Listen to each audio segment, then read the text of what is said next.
the brand engine, how to go from clarity to currency. Once you can understand exactly what it is that you do, why it matters, who it's for, what you stand on, your worldview, and you can lock into that, you can make all the money you want to make. This is how we turn ideas into assets. Let's get into it on today's episode.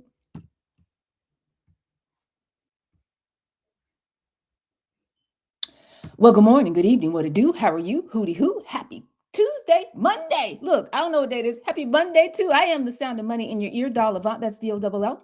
I'm often imitated, never duplicated. They call me the $1 billion babe, aka the pitch queen, aka the people's coach, aka Coach Dollar Bill. And you are in the dollhouse. This is the home of the OGs. Over here, we're learning how to get off the financial grid. We're not playing any games in these streets. We are escaping the matrix because we know what's coming. It's nothing good coming for us. Okay. When they, in 1 year, people thought this would never happen in their lifetimes, but in 1 year, they dismantled DEI. They're taking down plaques, everything you know about history, Black history, civil rights, all of it. Do you know they went to Medgar Edgar's home, Medgar Evers' home, and told them to take down the sign. You can't say that this was, you know, if you don't know who that is, Google him. Okay, Google still works for now. Medgar Evers. They said, oh, you can't talk about this no more. You cannot say they murdered this man, this, that, and third. Listen, you never thought this would happen in your lifetime, let alone in 1 year. Civil rights is a bubble. The bubble has burst. Okay, everything we thought we knew about what America is and what's possible, and who's the famous people, you know what I'm saying, the celebrities, the politicians, like all of it, it's crumbling. The institutions are crumbling. So this is a home for people who are not playing, who are like, I'm going to do what I need to do to get off the financial grid. I'm going to escape the matrix. This is the great escape. We did the great migration in the 20th century, 21st century. It's the great escape. Now, you don't have to leave America, although a lot of people keep telling me they feel like they want to leave. They want to, just in case, you know what I'm saying, just possibly have somewhere to go. And then, you know, even if you stay here, people are like, this is our land. You can't tell me nothing. I know this is my land. You call it my grandmother a liar. I know we're from here. We're from here. You know what I mean? So it's like, okay, well, you want to stay here. You're probably going to want to get some land that you control, some food and water sources that you control. You probably want to be out the way a little bit. I would not be in no major city in America. From now to 2030, it's just going to get worse and worse. If that's just me, this is what I was told. You do what you want to do. So if you want to get out of the way, that's what we do here. It's the great escape. So how do we do that? How do we do that? We have to make a shift. It's an identity shift, because in this life, we don't get what we want. We get who we are. So we have to shift from being an employee, somebody who just wants to just show up and do a little something and then leave and get paid for it, with no focus on systems and structures and making sure that that's sustainable. That's somebody else's job. Let them handle that. I just want to show up and be cute and do a little something and chit chat at the water cooler and then get my check and go ahead on. It's not 1985. That's how they trained us. They told us to go to college, go to the school, do this, get a trade, get a job, do whatever. They didn't prepare us for AI and everybody else coming in and removing whatever we thought was real in terms of jobs and job security and upward mobility and all of that. We're in a completely different economic structure now. The middle class is disappearing. You're either going to have some, not just money, you're either going to have some assets, not USD. You're either going to have some assets or it's going to be really, really bad out here. And if you don't know if you can't kind of wrap your mind around that, go watch the movie Annie, the one with Carol Burnett in it. And it shows a picture of 1930s America. And there were super duper wealthy, rich people, Daddy Warbucks and all them, living an entire best life. I mean, they were living large. And then there was everybody else, dirt on their face, standing outside in the bread line, just trying to get something to eat. It's either one or the other. That's where our society is headed. And so for all of us who are of a certain age, you know, born after, let me say, after like, I don't know, late 70s, we can't conceive of this. We have no memory of an America where there wasn't like a thriving middle class where you could just kind of be normal and work your little job and have your little car and have your little house and go hang out with your friends on the weekend and watch football and, watch listen to your favorite artists and do all of that. We have no concept. All this stuff is invented in the last 50, 80 years. It's all going away. So we've got to make the shift from being an employee to being an entrepreneur. Not just any entrepreneur, a high value entrepreneur, somebody who knows how to go out here and engage. Instead of doing hustle, we have the habits of a high value entrepreneur. Instead of just sitting around and talking about our ideas all the time, we know how to build infrastructure around those ideas and turn them into assets. And instead of being consumers, we are now creators. We are taking the responsibility. Like I was talking about, who's going to put the systems together to make sure you have customers coming? Oh, I am. Well, who's going to make sure that, everybody knows my narrative and knows what I'm talking about, and, make sure that this is the best possible service. They can't find this anywhere else. I'm one of one in the marketplace. Who's going to make sure that oh, that's my responsibility. So when we're ready to rise, reset our identity and start to seek expansion in this way, that's what we do over here in the dollhouse. And when we do this work, you know what? You can make $10,000, $20,000, $50,000, $100,000 months, the new normal for you and your business. There's no reason why you can't be extraordinarily wealthy right now. Like when I say it's not 1985, that goes both ways. That also means you have more access, more resources, nay, more information. Listen, they have built a new economic model, an incentive model, where it is to these people's benefit to give me step by step by step by step every single thing that they did to be successful on YouTube and on LinkedIn and on Substack and in their email newsletter business, where they're making 7 figures a year, sending emails to people. It's to their benefit to tell me exactly how to do it, because there's an engine out here that when they plug into that engine, social media, they get paid for teaching me that.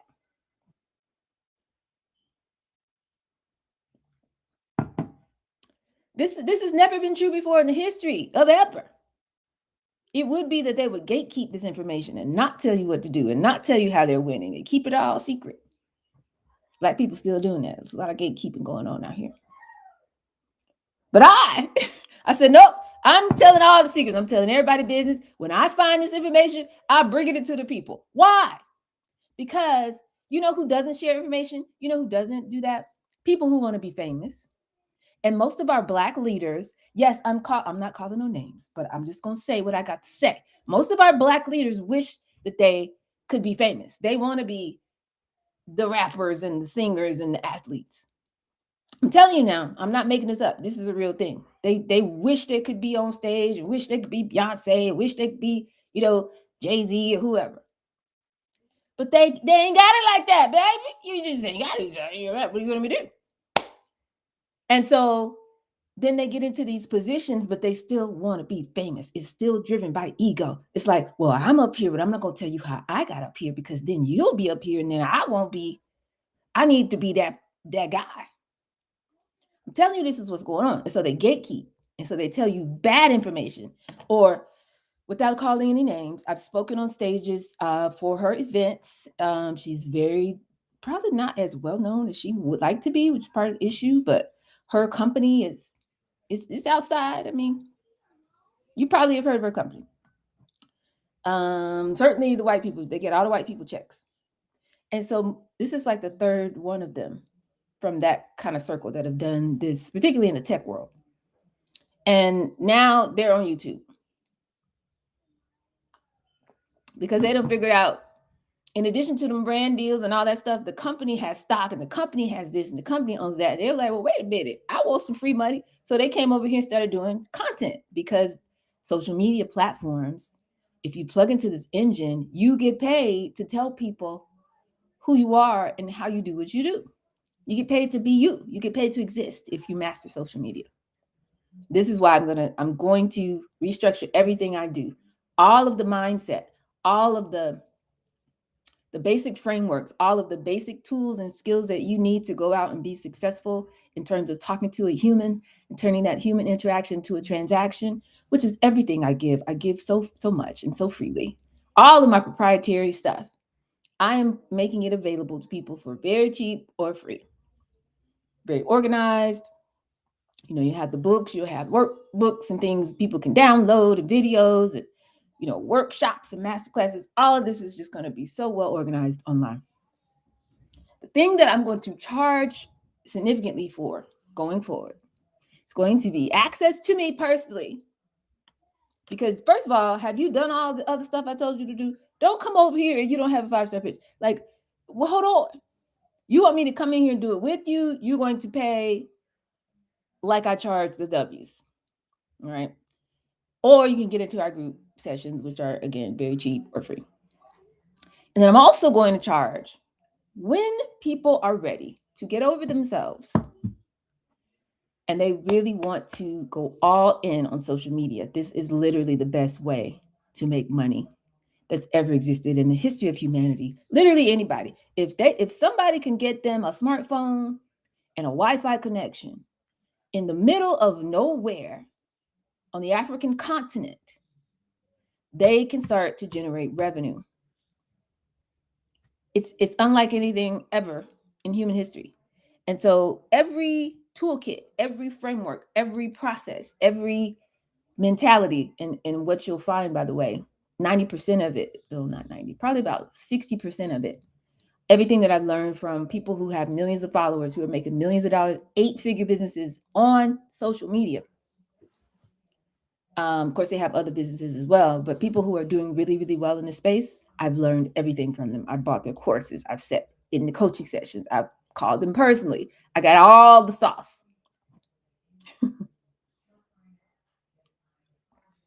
And I'm taking the parts. 60% of it is mindset, clarity. Who are we talking to for real? All the stuff that I'm trying to get you guys to do on the roadmap is no different than what they're teaching in these courses. Okay. So I already got y'all covered on that. Okay. If you don't get this clarity, nothing else matters. All right.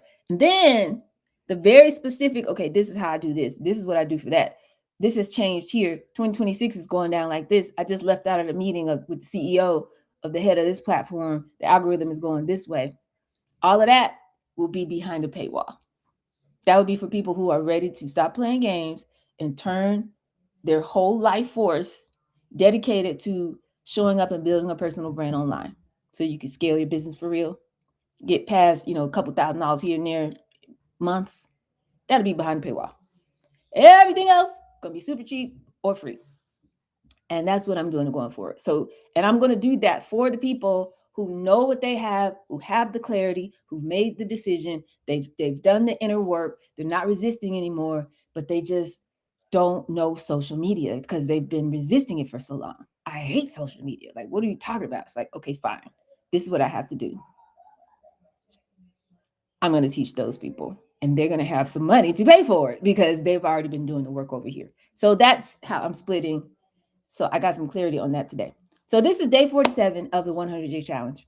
We have 53 days to go. It's going by faster. And also I feel very present in the moment at the same time. So if you've been doing this work, you should now have a lot more clarity on your worldview, clarity on who specifically you help. It is not everybody. Okay. Clarity on your identity and your beliefs. You should have a strengthened relationship with your intuition. We talked about it a lot. And I've given you the tools that should give you the ability to restart your engine anytime you get stuck. Anytime you feel like, oh man, oh God, start glitching, go back to the worksheets that I shared on yesterday, the last 2 episodes, and it'll restart your engine. Okay. So you should have that internal foundation.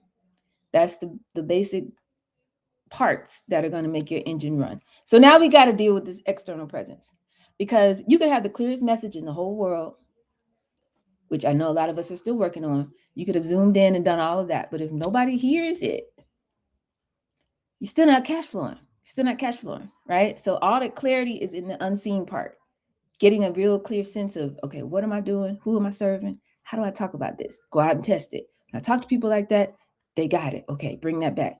Now, what do I believe? Like really centering on that, embodying that. Now we got to go out here and make it a system that brings you new people to hear this clarity on a regular basis. You can be talented, skilled, aligned, all the things. But if you're invisible, if you don't exist online, especially where AI is taking us, you really don't have a business. So it's like a best kept secret. And I don't want y'all to be unknown anymore. So we're going to build this brand engine. We're going to go through our neuroscience, our quantum physics, and I'm going to give you something very, very practical. I told you I was going to bring you. She gave it away for free, so I'm giving it away for free. But Casey Brown is her name. She's on LinkedIn, and she makes about 1.5 million a year on LinkedIn, and she has a kind of simple way to think about content. And after she sent this stuff out, and she was like, "Y'all share, tell people, all of that." So that's the only reason I'm sharing it. From her group, from her email list. I was like, I already taught this. I taught this in the 12 days of greatness. But anyway, I'm gonna give it to you again. Maybe you'll feel better knowing that it's made somebody else $1.2 million while we were sitting at the house. Okay.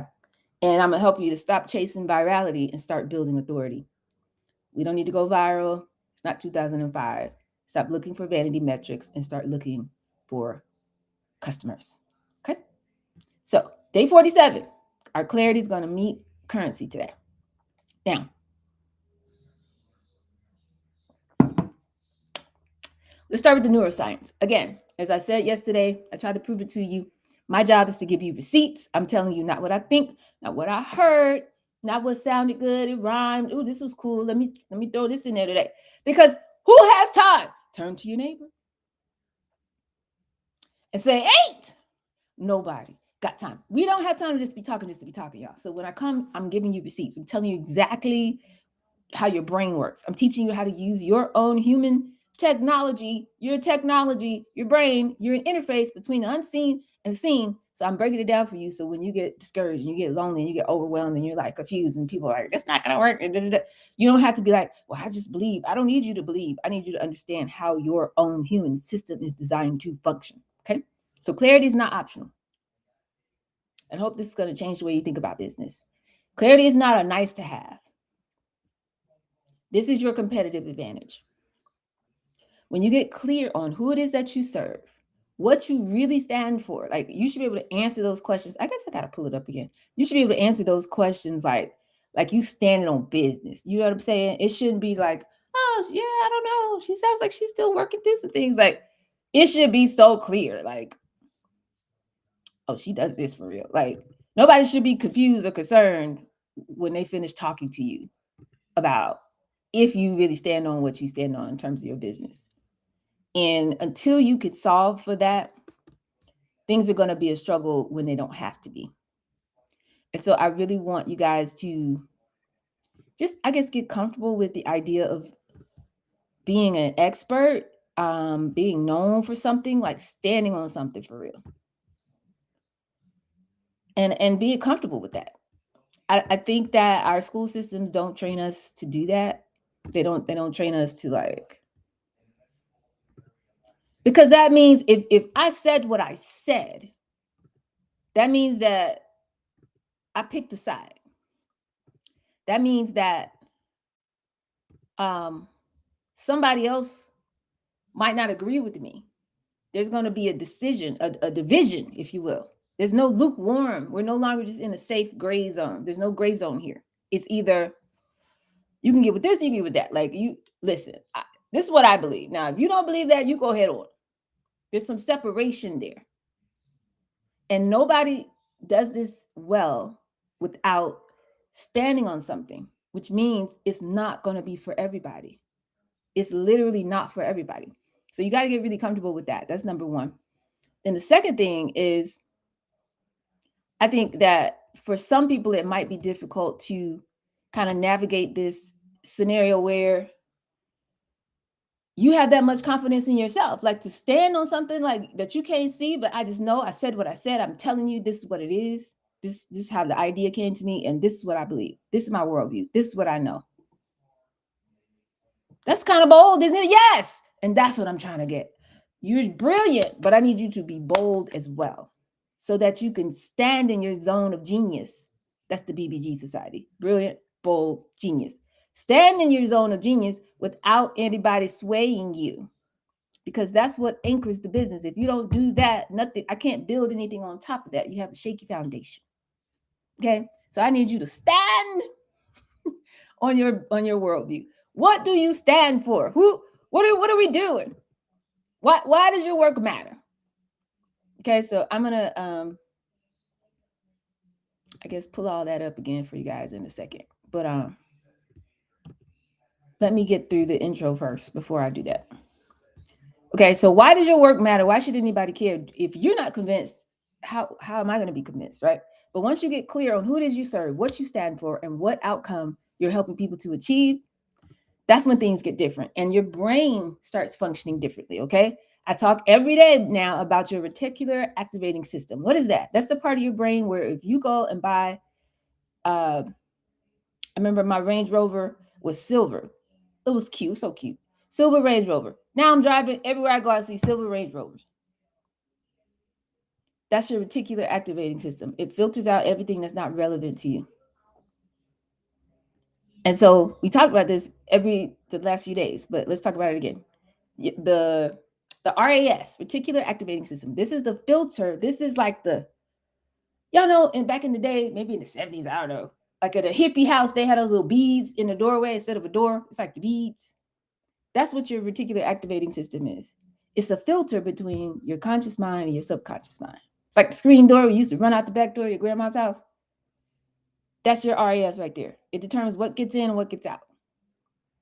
It decides what gets through to your awareness and what else gets ignored. So your RAS is going to prioritize what you have told your brain that's important. So if you're unclear about your business, your RAS don't know what to look for. So you just see a little bit of everything. That's why people be running from program to program and event to event, just running, just going, meeting. Meatballs and alcohol, just outside. Oh, I saw this. I need to. I was watching this on YouTube. I saw this man on Instagram. Oh, did you see about this? I was reading this book. I was at this. Like, you just all over the place. When you're unclear about your business, your RAS does not know what to look for. So it shows you everything. You said business. You just said entrepreneurship. So you're just like, like everything is relevant. Which is the same thing as showing you nothing, right? You're overwhelmed. You're not doing anybody's program, going all the way down the rabbit hole with them. You're distracted. You're really overwhelmed. You see opportunities, quote, air quote, everywhere, but you can't really discern which one is for you. What does this all mean? Do I need a business plan? Do I need some financial projections? Well, they told me I need to do this. Well, I need a business model canvas. Well, this person told me I need to do this. Well, this person said they got the 6-point sales framework. Well, this one said I need to go to Toastmasters. Well, this one said I need to do this. Well, this one said I need to just believe. Like, you don't know. So that means you're not committing to anything. You see opportunity everywhere, which means you're not committed to opportunity anywhere. Nothing is everything. So if you have everything and no focus, it's the same as having nothing. Okay. But when you get clarity, when you really are able to define who you serve, what problem you solve, what outcome you create, what you believe, and what you stand for, that's when your reticular activating system is like, oh, okay. This is what we're looking for. This is what we're doing. Okay, got it. Boom. That's when you'll start noticing the exact people you need to talk to. Who do I need to call today? The exact conversations that relate to what you got going on. The exact content ideas that align with your message. You might be scrolling. You're on Instagram. You're on the train. You're coming back from whatever. And you got a couple of hours. You're waiting. You're on the plane or something. And you'll see something and you'll know that that's relevant to what you're trying to build. Not just every piece of content in the world. Exact opportunities that you feel are aligned with you, that are going to move you forward, specifically for you. You know the truth by the way it feels. What's for you? And those things were probably always there before, but you wouldn't notice them because you weren't filtering for them. So if you stay vague, you're like, I help people with their business. Okay, cool. But your reticular activating system can't really do nothing with that because people could be anybody. So that means everybody, which means nobody. So you're just walking around, people walking by you every day, but you don't really know what you're doing. You don't really know who's for, you don't know. So nothing is happening. All right. There's no specificity.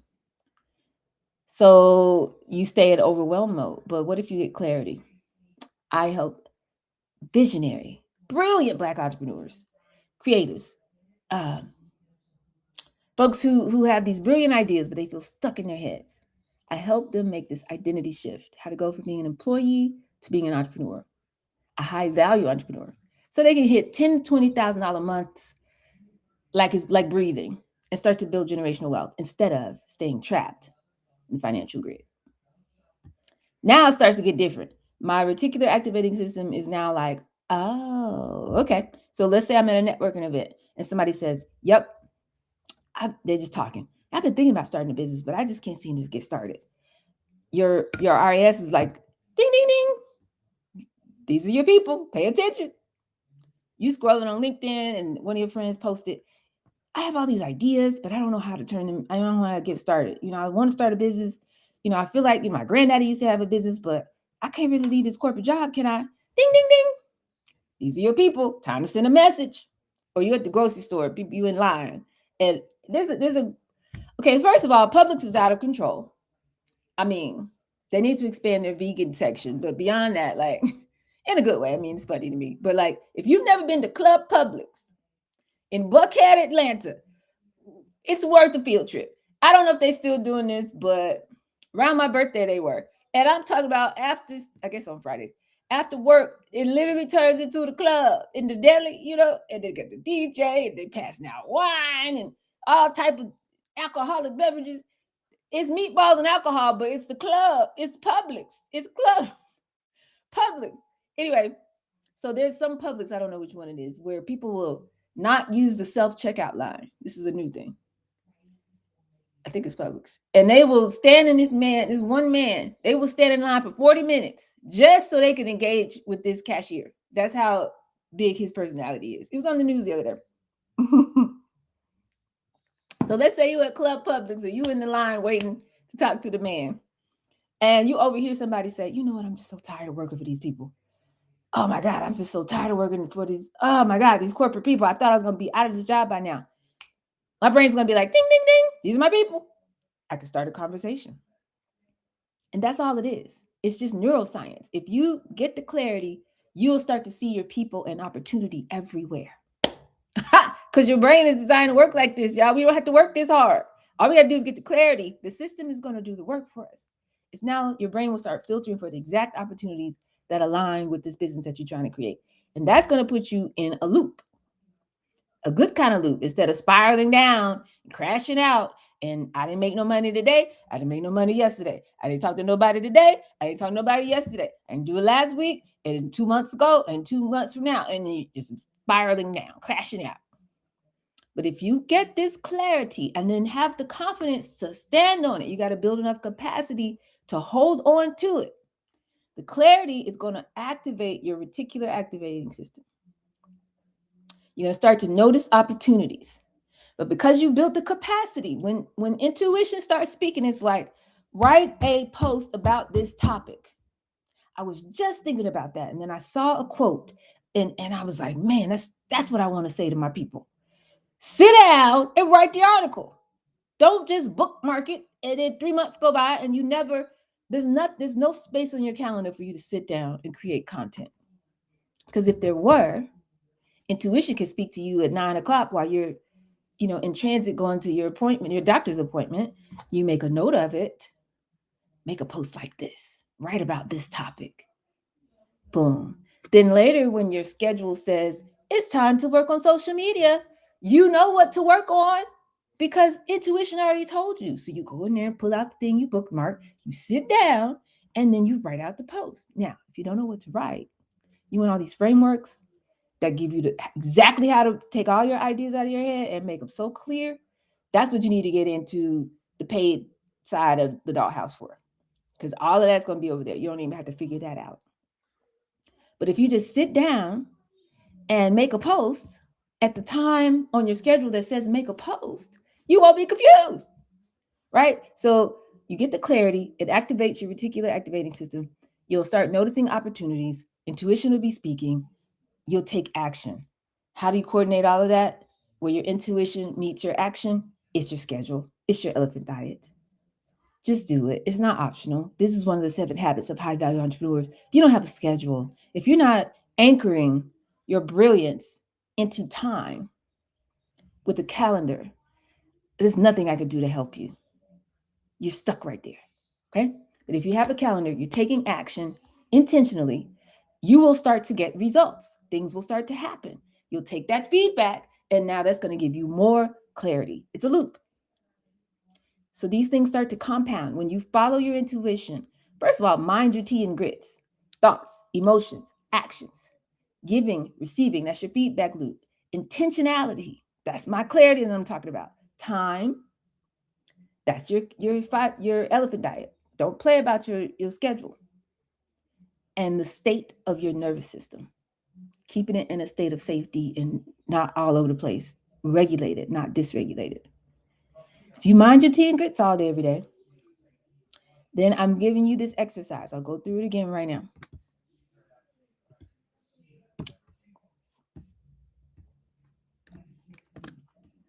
If you are paying attention to the questions that I've given you to start your engines, to actually know what it is that you stand for. What is your worldview? What's a big problem that you've paid attention to? That's your intuition talking.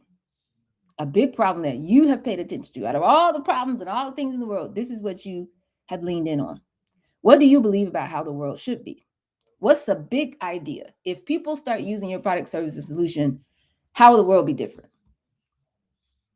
People who talk like this make money, by the way. People who talk about their product and service, they struggle. All right. What do you believe about how the world should be? Who will listen? Who will let you listen in and talk to you about their problem? We need some clarity on this. This is your worldview. Then we're going through our hypothesis. If I do this, I'll be able to help people go from problem state to solution state. What is that? Because you don't know for sure right now, but this is your hypothesis. So what do you think? I think that my business is going to go like this. I'm going to meet people. I'm going to give them an assessment. Then based on the assessment, I'm going to put them into one of 3 membership programs.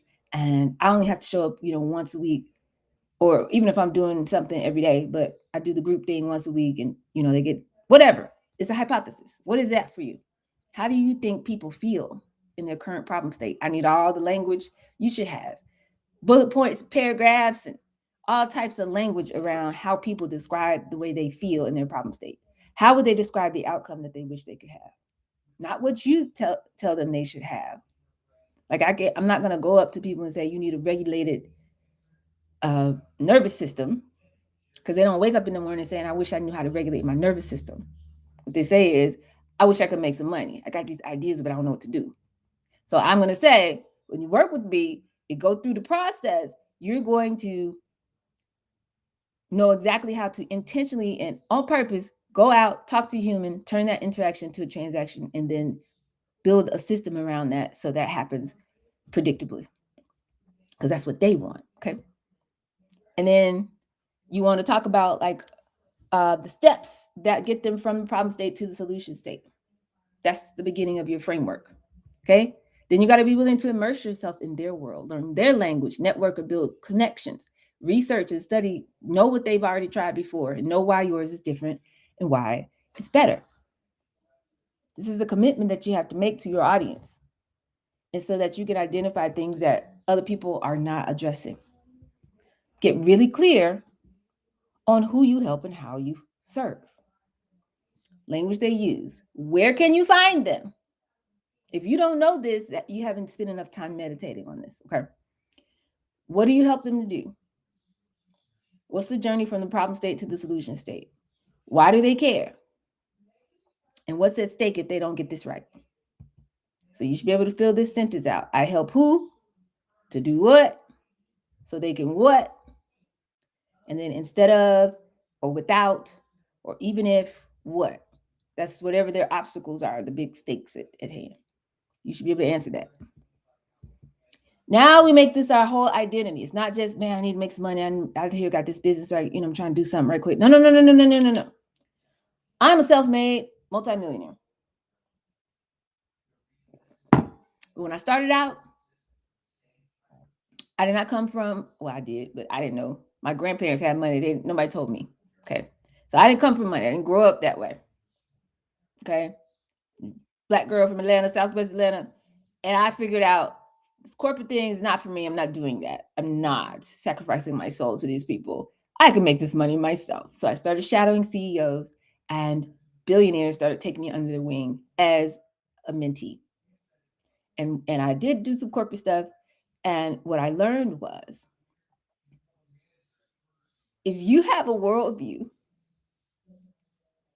and you could build a system of value around that, there are people in the world who want to see the world the way you do. If you can help them get an outcome, I could show you how to get there. I did it myself. Did it in my own company, and people were asking me how I did it. So now I teach entrepreneurship. Okay, it's my mission, matter of fact, because there are all these entrepreneurship programs. People that were asking me to come and teach. The reason why I took over their program every time, from United States Small Business Administration all the way down, is because the little mess that they were giving people, it's like, what is this? Who wrote this? Some little textbook, some little professor who never started a business in his life. And he's like, yeah, just like the current, still current. They haven't updated that book since 1999. The Guide to Starting a Business from Black Enterprise. And I taught for them, was that 2023? They're telling you to start with business plans and stuff. It's completely not the way that people actually go from having an idea to building an asset. So I decided I was going to teach it the right way. I made it my mission, in fact, for Black people to get this good information so they could build a business and get off the financial grid. So what mission have you connected with? What's your worldview? What happens if you get this right? What other things have happened? Who else agrees with you? Like, you got to stand for something. So as someone who has your relatable experience, I've made it my mission to do what? So that people can do what? You should be able to answer that. And then codifying your beliefs, meaning, why are people experiencing this problem? Can you talk about this as a common enemy? We're out here doing our best. As Black women, we're going through this and we're doing this and doing this. But society has said, you could patriarchal, you can call it whatever you want to call it. Name the enemy that you have identified that's keeping your people down, the people that you serve. This economy, AI, I don't know. What's the enemy? And then you have to say what you believe about the way the world should be versus where it is now.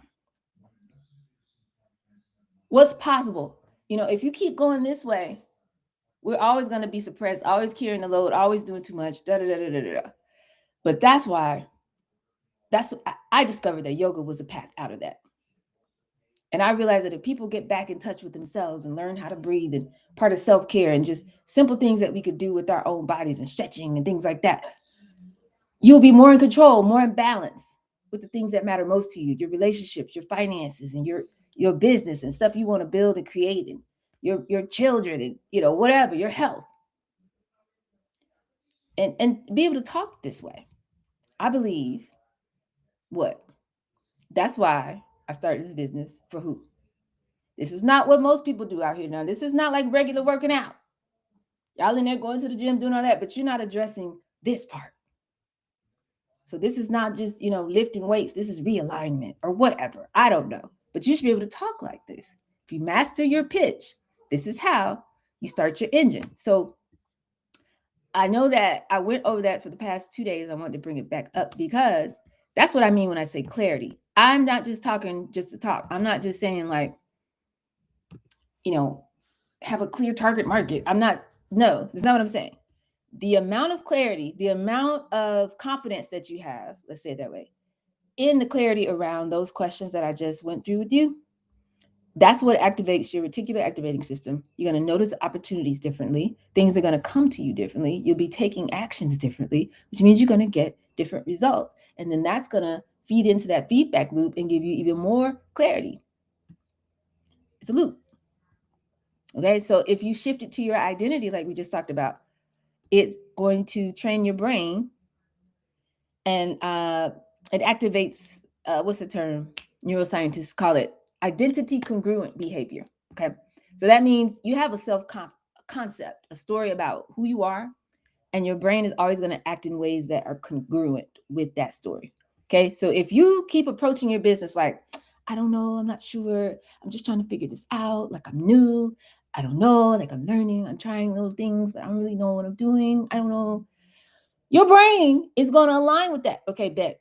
Got that. Got the instruction. Got it. You'll be hesitating. You'll be second guessing. You keep waiting for permission. You keep waiting until you can see a sign, before you move on things. However, if you change your story about who you are, your identity, you don't get what you want, you get who you are. You change your story. And your story becomes, I'm on a mission. I have a clear purpose. I know who I serve. I know what I stand for. I'm here to create transformation. Your brain goes, oh, that's what we're doing? Got it. Okay. And it'll kick into gear for that. And then all of a sudden, you show up differently in your conversations, very present. Presence is power. Presence is what allows for connection. Connection is the birthplace of all currency. You speak with more authority. You create content with conviction. Your energetic signature is different. You can put the same post, the different signature behind it, and it's going to get a totally different outcome. You start to make offers with more confidence. You stand on your price. This is the price. Some of y'all need to raise your price. This is the price. And it's because it's not that your price is too high. It's that the person you're talking to cannot afford it. So you might be talking to the wrong people. You know what I'm saying? Like, this is the price. A lot of y'all need to just, I said what I said on your prices. Okay? You make offers with more confidence.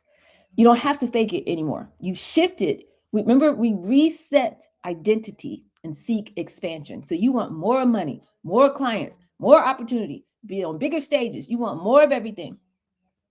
You must first reset your identity. That's how and why I keep talking about rising. Reset identity to seek expansion. So when you activated this new identity, your brain is now working to make all of this happen for you. Your brain is now in line. It's like, okay, this is who we are now. This is what we're doing now. Okay, your brain is going to bring all the stuff to your attention, and intuition is going to be kicking in to help you match your external reality with your internal identity. And that's what I'm talking about when I say I'm here to help you make your brilliance match, make your bank account match your brilliance. That's what I'm talking about.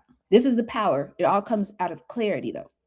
So quantum physics has proven this. I said it yesterday. The quantum level, all these realities exist at the same time. They're all potential. Okay? Until you, the conscious observer, come in and pick one. What you give your attention to, what you lock your focus in on. The only currency in the world is the time, energy, effort, focus, and attention of a human being. Your attention is what collapses that wave function, the wave, the currency, the waves, anything is possible and all of that, and collapses it down to a particle, picks a specific moment in the space-time continuum. This is what creates reality. Okay, I can hang up right now. I just got deep. I just explained to you how something unseen becomes something in the scene. Because if you make it a doop, and then you do it again, doop, and the next thought, the next moment, do it again. Boop, next day, I'm still there. Boop. Time is just a record of your energetic, the location. Where was your energy in the energetic field at that moment in time? Time meaning where the sun was. Like that's all. It's just record of location. So if you keep showing up in that location, bloop, bloop, bloop, you got all these bloop, bloop, bloop, then your reality's got to shift because this is where we are now. So everything is now going to align with that. That's like, in other words, you can create your own seasons, winter, spring, summer, fall, in terms of what's happening in your life and when things come to fruition in your life. You determine that based on where you're showing up. If it's spring, if it's fall, and that's harvest season, the plants know, oh, it's fall, and it's time to, when it's spring, okay, flowers, it's time to flowers, So if you create the environment of whatever it is you said you want, and you do that all the time, then you're saying to the universe, hey, it's time for this now. So everything and everybody has to align with that. This is how you become the creator of your reality. Okay. If you're unclear, however, your attention is scattered, it's all over the place, it doesn't work. It doesn't work. It doesn't work. I mean, what do you want me to do? Want me to lie to you? It's not going to work. You have to collapse from all of these million different possibilities. A little bit of this, a little bit of that. I'm scattered over here. Today I'm on. The next 3 weeks I'm off. Like I was feeling it. And then I fell out. You might get a little bit of traction, a couple followers here, a few engagements over there, but there's no cohesion, there's no momentum, and ultimately, there's no sustainable flow of money. Okay? So that's why we have to have clarity. You have to know what your worldview is, what you stand for, why this work matters. It's not just, here's my product, want to buy it. No, actually, no, I don't.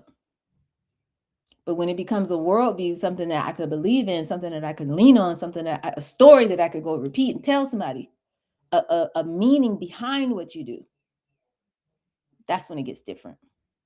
That creates momentum. Now you're not just randomly showing up. You're being intentional, not just posting content. This is how we're going to talk about today, building a personal brand. Okay, it's not just conversations. You're starting to create, my favorite word, a movement. So then the universe, the quantum field, source, God, whatever you want to call it, begins to respond to that level of intentional focus. That becomes your floor, that becomes your thermostat. And then everything has to align to match that because you said what you said. You put it out. This is where we are. That's when opportunities will appear, right? People will start showing up. Things will be flowing. Not because we don't I'm not saying manifesting. I'm not going to use that word. I'm saying align your attention with your intention. Align your attention with your intention. And that alignment is what allows the flow. Now you get to momentum. Okay. So this is what I also learned. This is also freely available on the interwebs, but everybody's not, I don't know what people be doing with their time. So you might not be researching this kind of thing, but that's what I do. As I've said many times, I've shared the stage with Gary Vee. And I have been telling him, well, he told me 2020, dog, what are you doing? And I said, fine. And now here I am 5 years later, because I started last year, doing what he said. He's basically, if I had to translate Gary Vee's philosophy into my language, he's like, you need to be outside, everywhere. Be everywhere all the time. Okay? Literally, all the platforms, everywhere. Posting. Because to him, he's been preaching this since 2008 or so, and he's right. The whole, everybody's attention. Where is the world's attention now? It's on here. So if you're not on here, you're making yourself irrelevant already. You just started. So the more you are not on here, and I know you can't see because they're building, coming soon, y'all, coming soon, construction. The more you're not on your device where somebody can find you, that means the more intense you have to be in real life, building community, because we don't live in little towns anymore. Everybody knows everybody in the town. Everybody's kids go to the same school. Everybody goes to the same main street, the same 2 churches, the same football team. We know everybody. This is not that anymore. So how can you build a community of people who know who you are, like what you got going on, and trust you enough to work with you and want to tell somebody else about your product and service? That's how it used to be back in the day.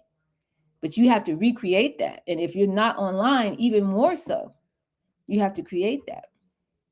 So here's the problem with most people's approach. I brought Gary Vee up because what I'm about to share with you came from the guy who made his platform, went from 4 or 10 million or whatever he had to like 44 million. Also, Alex Hormozy, the guy who wrote $100 million Offers, which was a book club book for us like a year and a half ago. And he makes like hundreds of millions of dollars every year. So does Gary Vee. He has a bunch of other businesses, not just social media. And anyway, the guy who took Alex Hormozy from like 1 million followers to like 11 million or whatever. This guy, people were like, how are you doing this? What is the deal?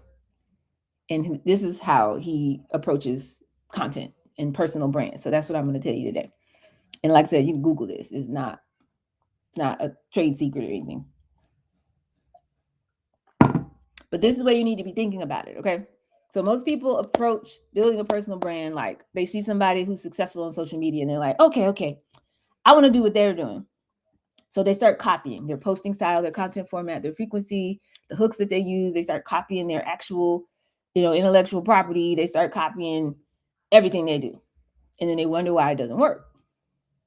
And the reason is because you're not them. Okay. You don't have the experience, the expertise, the audience, resources team. They usually have a team behind them, their positioning or anything like that. Okay. So copying tactics without understanding strategy, it doesn't work. It would be like trying to copy somebody's diet, but you don't know all the factors involved. You don't know what kind of workout they're doing. You don't know nothing about nothing and thinking you're going to get the same results. It doesn't work like that. And so it's not going to be sustainable for you. So instead of that, don't try to reverse engineer what people do. And certainly, again, we're not stealing people's intellectual property, but you want to reverse engineer how successful people think. Okay, so if I want to be on social media and I'm studying somebody who's on social media, I need to understand how they think about social media so I can apply that lens to what I'm doing. Okay, so, and that's that framework of how to think about it is what I got from the guy who made Gary Vee and Alex Hormozi hundreds of millions of dollars. Okay, 4 questions you can ask yourself. And with reverse engineering, how do I need to start showing up on social media? Question number 1, what is the outcome that I desire? Like, what are you even doing all this for? Well, if you were able to figure out how to use social media to build this business and to do the thing, what do you want to have happen? Why are you doing this? Like, the freedom for me, right? For me, I want to be able to rest at night knowing that I didn't just sit on all this information. I know it's not for me. I didn't sit on it, but I made it available to anybody who wants access to all this insight. I did everything I could do to make sure people could have it. It's not just stuck in my brain. I got that from Miles Monroe. He said we're supposed to be dying empty. So yeah, so that's my end game. So that means I would be pretty well known in this space. So when somebody thinks about Black people getting off the financial grid, they should be thinking about Dollar Bot. Okay. And what if that happens though? What does that give me? That gives me end game. That would give me the ability to choose who, when, and where, and how I do this work. Let's say it that way. So I could show up when I want to show up, do a conference when I want to do one, and then disappear when I want to disappear. That's the level of freedom that I'm ultimately looking for, where I know that I'm doing my job, but I don't have to just show up unless I want to show up. Okay. That's the ultimate freedom and impact that I want. Okay. I want to help these people get off the financial grid and build generational wealth, but I want the freedom to do it on my terms. Okay. So ask yourself, what's the outcome? What's the end game? Why are you even doing any of this? What is the real end game outcome of why you're building this business in the first place? Question number 1. Question number 2, in order for that outcome to happen, what would I need to be known for? In order for that outcome to happen, what would I need to be known for? And so, like I said, for me, I would have to be known. In order for me to have visionary Black entrepreneurs looking for me so I can help them to get to $10,000, $20,000 a month, what do I need to be known for? All of these case studies and people that I've helped that nobody knows because I don't publish case studies. People knowing more about my behind the scenes journey and building my own business because I don't do that either. Talking about my worldview and from my historical lens as a Harvard trained historian and economist, so people know that I understand, I know what I'm talking about, and I understand the unique challenges that Black entrepreneurs face. These frameworks that I've used myself and others my students have used that is proven to work, both in my business and for other people. You know what I'm saying? There needs to be now a body of work consistent with that narrative. So what do you need to be known for in order to get the outcome that you're looking for? Can you answer that? What would your reputation or your positioning be in order for you to get the outcome, whether you want to ultimately sell the business, you just want the time freedom, whatever that is, in order to get that outcome, what would you need to be known for? Go ahead, Tracy. I'd love to be known for, I think I need to be known for, wow, I was going crazy and then yoga saved me. And it was also fun and it was sexy. And it was like, this is like my new workout. I can actually have my cake and eat it too. I can work out, be mindful, and have my sanity. Mm-hmm. Like this is a whole nervous system reset, and my diabetes is down. Like I don't have high blood pressure. It's like I'm able to look good and feel good emotionally. Mm-hmm. That's So beautiful. So then, if you achieve that, what outcome is that going to help you to get in life? Like if for you're, me, yeah. yeah, it would help people to see that Yet Dots is a company that really moves people to change, and yoga works when they follow a path that I set for them with like a framework and how I build it step by step, with the momentum that's necessary so that they can get the results that they're looking for. Okay. Cool. So now, question number 3, because we're reverse engineering. Okay, so we started with the end game, the outcome. What kind of business? What are we really building?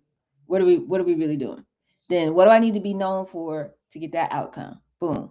Now, question number 3: in order to be known for that thing, what would I have to do? So, in other Uh, words, um, you can't. I like let's say I couldn't just be like, oh, I help people build business, right? I actually have to be doing that, right?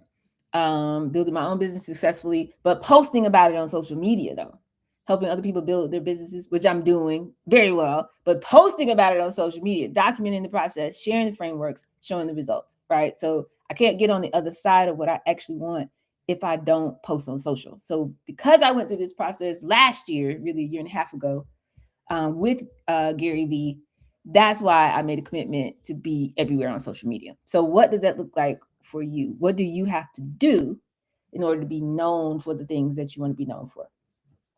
I would have to service a lot more people and do a lot more like free events where people can start to see me everywhere and they're like, wow.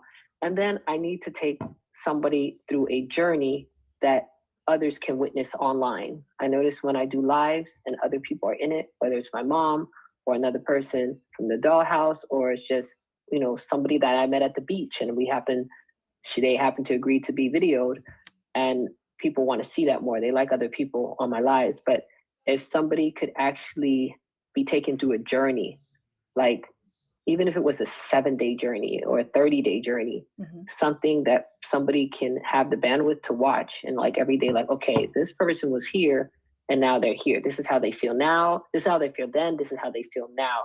Like this yoga is really working. And it was only 7 days and it was only 30 days. Imagine what it could be if you move forward and made this like a lifestyle switch. Yeah, that's really cool.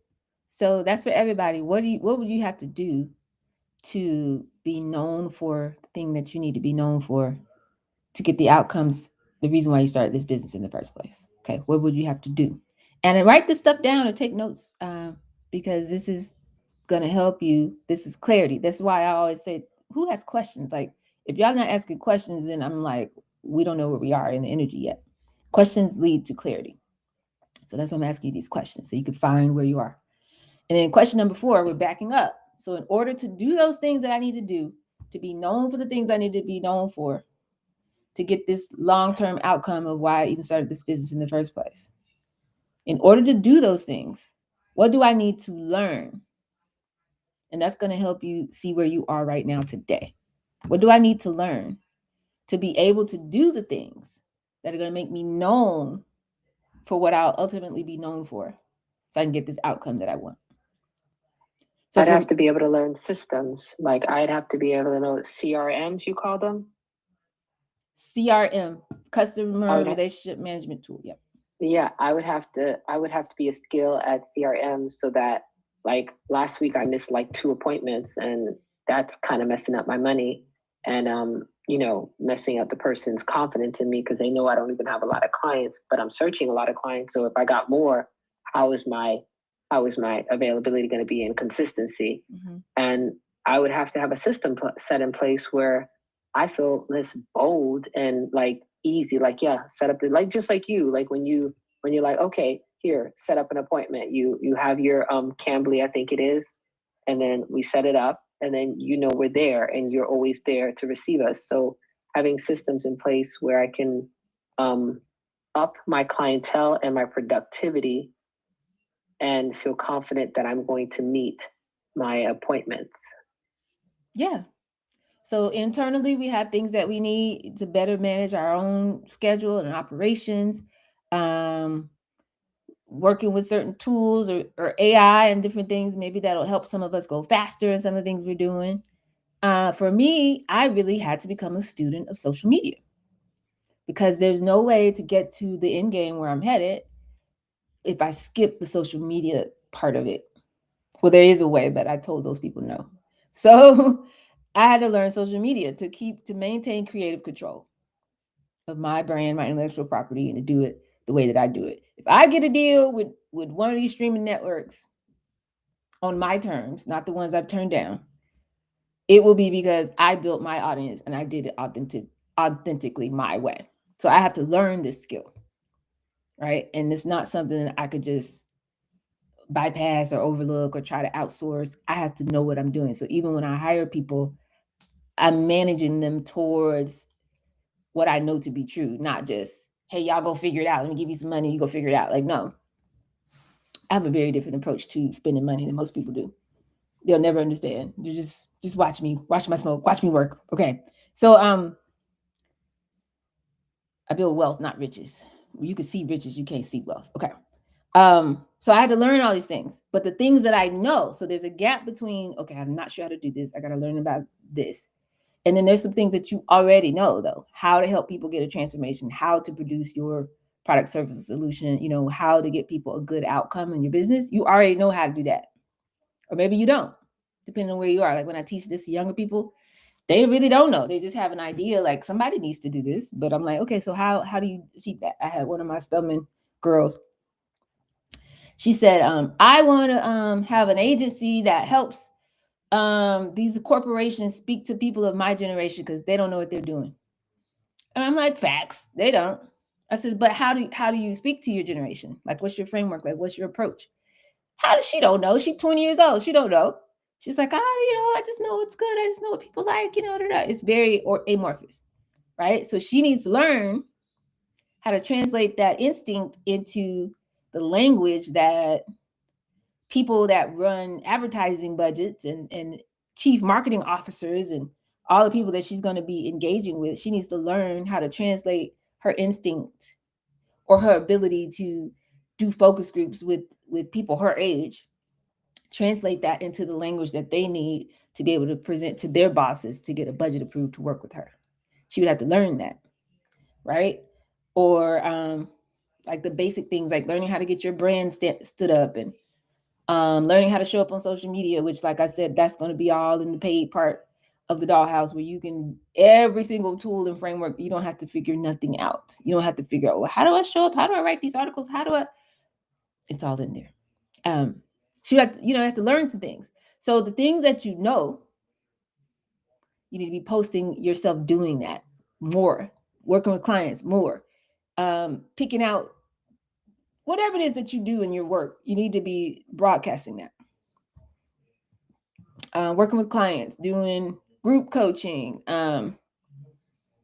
anything that's actually getting somebody a transformation. So it's not just because a talking head business model is very different from people come here to get a taste of who I am, and then I'm selling them a product, service, solution, or a class or something else. It's a completely different business model. So if you're a talking head business model and all you do is you want to do it, you just want to talk and that's it, then you still got to be engaging. You got to talk about what people want to talk about. If it's not growing, if it's not making people want to come back for more, you need to change up your format. But if you're using social media as a way to just broadcast and bring more people into this world that you're building for them so they can follow you to a solution that you're selling them, then you need to be providing the transformation that comes when they buy this thing from you. And you need to be documenting that. Does that make sense? So just showing up and talking to an audience is not the same as demonstrating the transformation that you take your clients through so that people who are watching your social will want to buy the thing that you sell. It's two different things. Two different things. So we got to be very careful about that.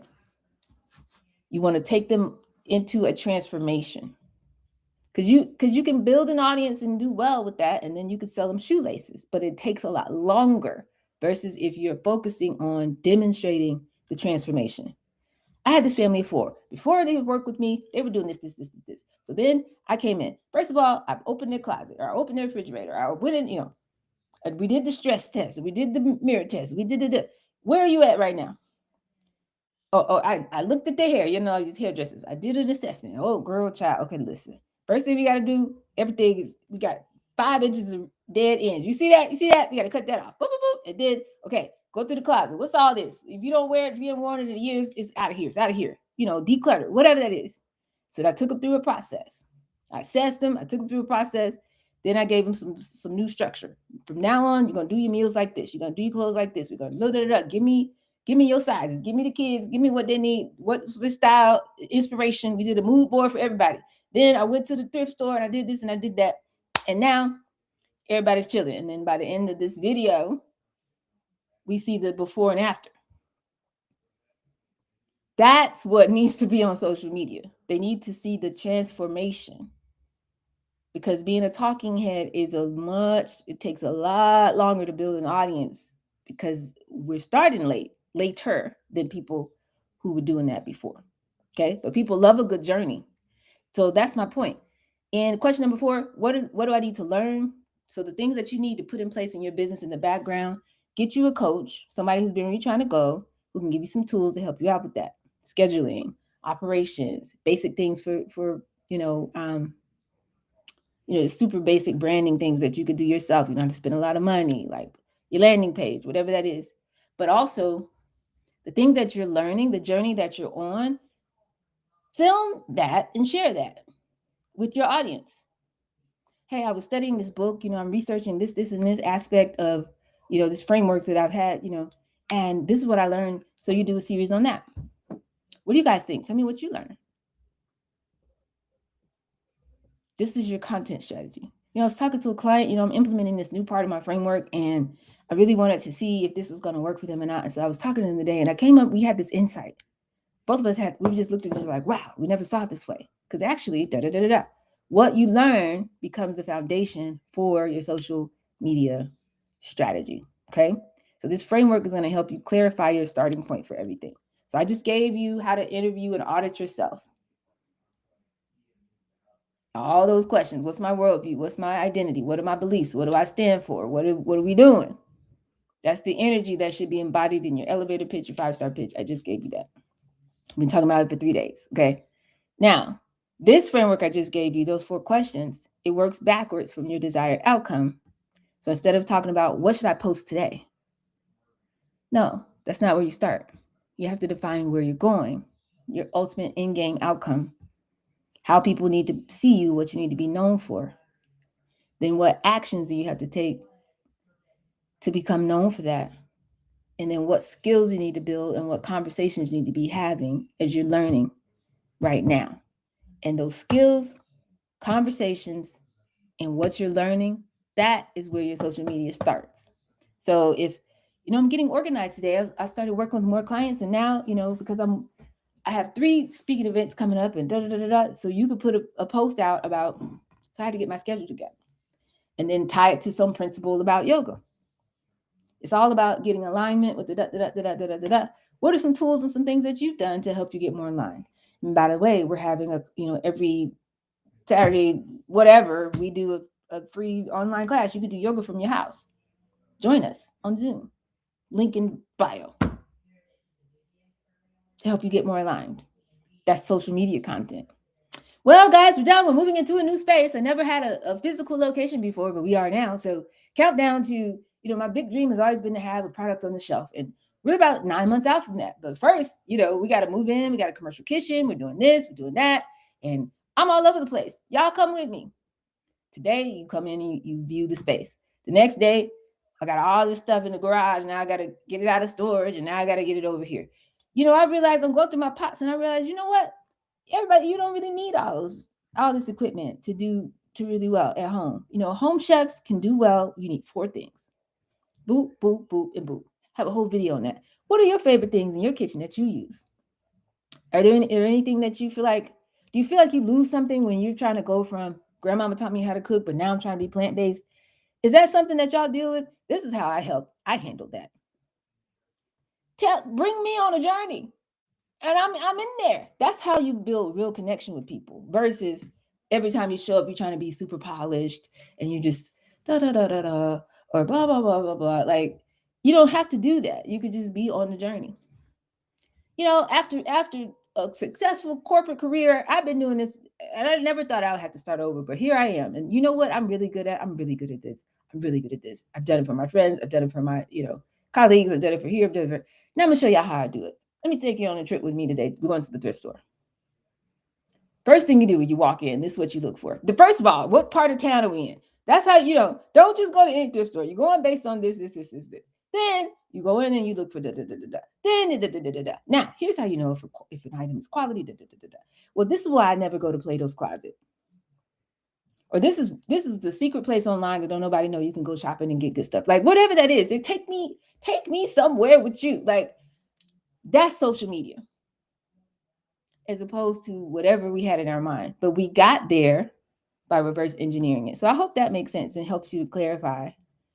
Because every piece of content that you make going forward is either going to demonstrate what you're learning or what you have learned, which builds authority. It's going to show us what you're doing, which is going to prove that you're an expert in this arena. It's going to position you as someone who's known for this, which is going to build your brand, or it's moving you towards your desired outcome by creating momentum. That's the only reason we need social media. Otherwise, what's the point? So we're not being random anymore. We're being strategic. And this is what's going to change absolutely everything. Okay? So let me see. I want to still get us out of here at 3:30. Go ahead, Alfredo. Okay, I have a question. Hopefully I can frame it correctly. Yes. I've always thought that if you gave your customer the information that you just stated, like you thrift here, that's giving away your expertise. So why is there a need to buy if you're telling them what you do? But by you just saying what you said, I think I had a paradigm shift, but that's my thought process all along. It's like, you don't tell them what you do because you're then not allowing yourself to provide a service. But to get engagement is what you're saying, is that you got to show them that you're the expert and that you can deliver on the service. That's right. Because ultimately, your real clients, you need them to understand the value of what you do. So they have to understand that there's nuance to this, right? And even if you don't say this is the specific store where I shop at, right? But you still are showing the process by which it's like, because you're dealing with the paradigm shift for them. They're thinking thrift store, thrift clothes, like, so you're really dealing with that. It's like, listen, there's some jewels in here. Y'all don't even know. Let me help you understand something. Come on, let me show you. Like that. Right. So by showing them that, you accomplish that. But the second part of that is everybody's not our client. We don't want everybody. We want the people who are like, child, I do not have time. I am not finna go outside and drive around town and go all to the north side of town and find no thrift store. I'm not doing that. You telling me you could do that for me and I can sit at the house and I can tell you, here go the baby sizes. This is what we need. Go. And you go, and you got a team and y'all go. Yes, these are the clients you want. You don't want somebody who's like, oh, I'm just go do it myself. Go do it myself. That's not your client anyway. Exactly. Yeah. So thank you. This has been very valuable to help me really now understand the value of the social media and telling people what it is you do and how you do it. Yes. So thank you for that. Absolutely. Absolutely. That's a great question. So like all of this that I'm sharing with you guys, the neuroscience and this and that, how beneficial would it be for me not to do any of this unless it was behind a paywall? Meaning like, you never heard me speak. All you heard me say is, hey, I'm really smart. I went to Harvard. I can help you build your business. Come over here if you want me to build your business. There's no motion. Versus, come on into this group where we outside and we're just doing the thing. And like everybody can see that things are happening. The energy is moving. And it's like, oh, I'm gonna need some, hold on. Can you do that with me too? And it's like, sure. You know, it's a, like you said, that's the best way to say it. It's a paradigm shift. Go ahead, Tracy.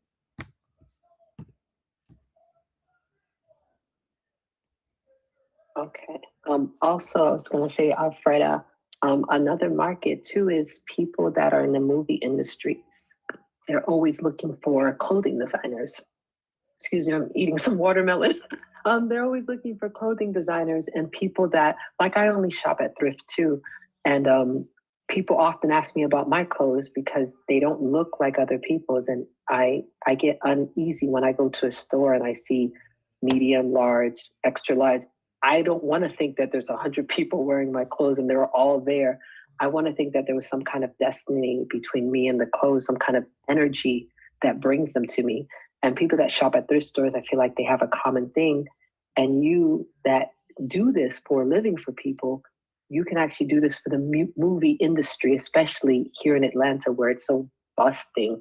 They need people that can really design and put things together in a unique way, because people that are in movies are essentially stars in many ways. So they need people to see their style as something to emulate. So Okay. So when we think about social media content, when you create content, ask, does this demonstrate my expertise? Does this show what I do, what I'm doing every day? Does this demonstrate something that maybe I'm learning? Does this position me as somebody who's known for what I want to be known for? Is this creating momentum, taking me towards my outcome? If so, post it. If not, don't post it. This is how we can build with intention, okay? It's not just, here are top 3 things that you can do, and da-da-da-da-da. If that's something I could Google, it's not helping. It's not making you stand out. It's just more things for me to ignore as I scroll. You know what I mean? So here's a 3-part system from a girl who's making a couple $1 million now on LinkedIn, and a very, very simple approach, way to think about social, and then we'll be done, hopefully by 3:30. Okay. I told you about yesterday, she had a post where she had like 8 million impressions and it made her $0. And she had another post that had about 3,200 impressions. This is from 60,000 or so followers on LinkedIn. About 3,200 impressions, and she made $45,000 from that post. Okay, same person, same platform, different results. Why? Because one post was playing with what we can call the attention game, just trying to get somebody to, hey, look at me, hey, you know. And one was playing the authority game, which is what I'm talking about. I'm talking about show somebody your process, show somebody your world, show somebody your worldview, show somebody your thought leadership. Take somebody on a journey with you. There's nobody else in the world like you. You're one of one when you play the authority game. So attention, you're trying to get maximum eyeballs. You're trying to go viral. You're worried about are 17 million people seeing the post or not. You're trying to be entertaining and broad, trying to be relatable to everybody. You're trying to be a superstar. And that's not how we're supposed to be playing the game of social media. You got to be very careful whose strategy you copy on social, okay? Even if you get a lot of followers, they won't buy anything from you if you go broad like that. I mention often the example of the young lady. These are people in the dollhouse. They see, you guys have taken a step that a lot of people can't. Some people are just too busy, okay? But some people are still dealing with ego. They don't want anybody to know that they don't have all the answers. So they don't come on the public dollhouse stuff. They just be on my phone. because they still are caught up like, oh, I'm smart, I'm supposed to know everything. I'm like, no, how are you supposed to know? How are you supposed to know this? How would you know? So this is safe space. We don't have to know all the answers over here. Y'all can be brilliant everywhere else you go. Over here, we could just, I don't know, child. We could figure it out. You know what I mean? So, but this particular young lady, she was getting consistently 1 to 2 million views on her, whatever she was doing, little skits or something on Instagram. And she didn't know what to do. She wasn't making any money at all. She's like, can somebody help me? Can you please help? Of course, she wasn't teachable, but I'm just saying, having a bunch of people on your page is not going to make you any money. Let's just be clear. Being in Forbes 30 under 30, 40 under 40, all that. I wasn't in Forbes 30 under nothing. I was just in Forbes, which is different. But even that, it doesn't just directly send money to your bank account. That's not how it works. Right? So trying to be broad, trying to get a bunch of followers, or trying to, get these big logos and stuff, it doesn't drive revenue. But when you're playing the authority game, you build trust with the right people, you build positioning, you give them a narrative that they now associate you with this particular value. They see your content as valuable, specific, something that demonstrates your expertise. And as a result, you get people, clients out of social media who come to you ready to buy something. That's a very different outcome versus people following you. Ooh, let me keep her on my list. I want to see what she talks about. That's cool, but that's not the same as somebody want to buy something from you. Right?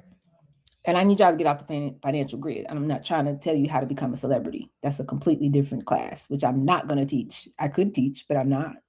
Okay. So the strategies that win the attention game could actually hurt you in the authority game. Okay. We're not here to optimize for virality. If we do that, you attract everyone. And everyone, as we started all this by saying, everybody is not your customer. So you got to get this clarity.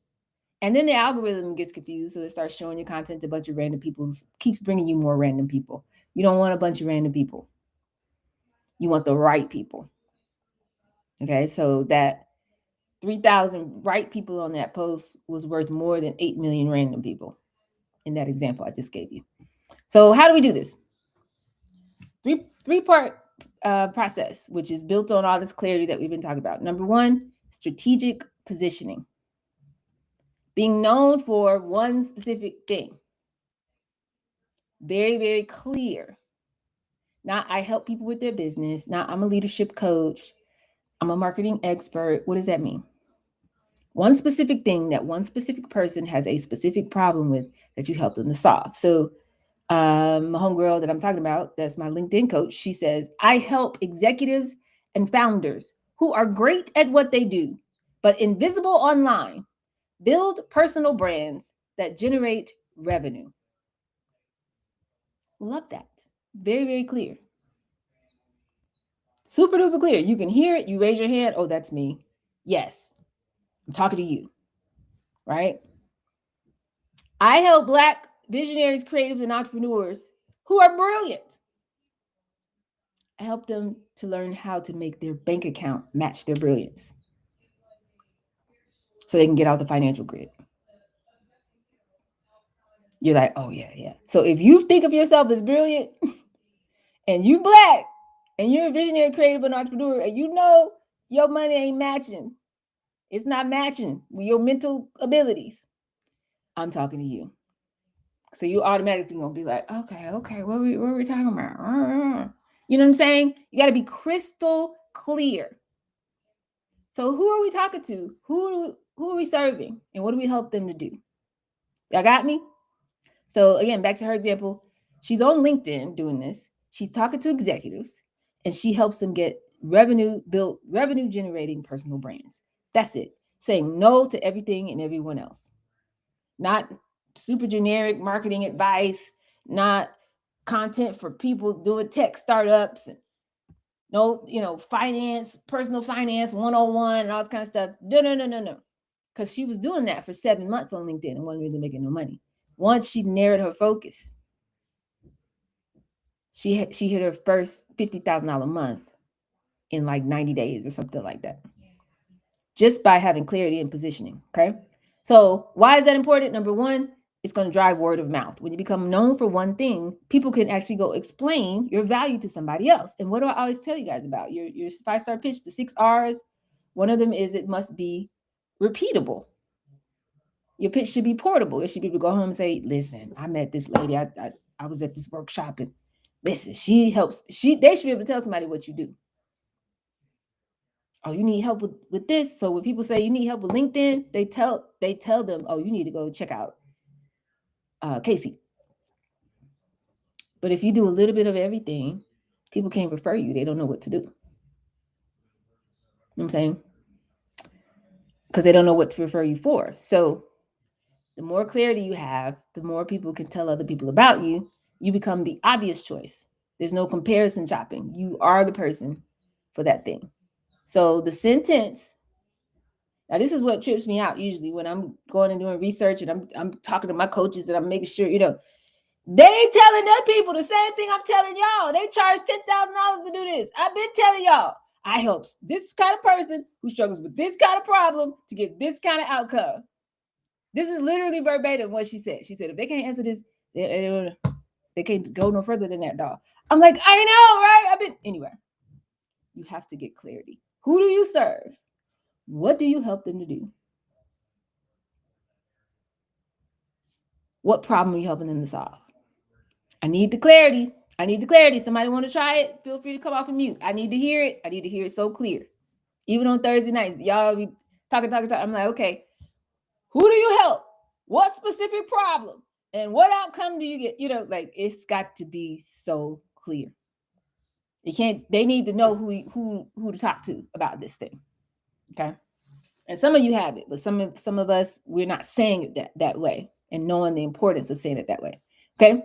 Now, the third thing that it does when you have this clarity,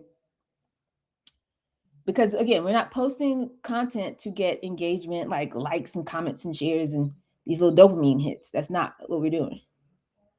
We're gathering data. That's the other thing. When Caleb said the same thing, Casey said the same thing. To me specifically, we put out content to gather data. It's a giving and receiving. It's a feedback loop. I want to know, if I talk like this, do people respond? If I talk about this, do they want to further that conversation? Does it move people? Money follows motion. That's all we want to know. So are we demonstrating, as we put the content out, in other words, it's a signal. We're signaling our expertise and our ability to create transformation. That's it. So if your content is not demonstrating your expertise, it's not effective. If your content is not demonstrating or giving a window to or providing a transformation for the people who are watching it, it's not effective. Okay? You got to take me somewhere. Have you ever, how bad sugar is for you, but you don't know how to replace it in your diet? Everything got sugar in it. What do you mean? If I got kids, if it's no sugar, then what are we going to do? I'll tell you 3 ways that you can replace sugar in your household and nobody would notice.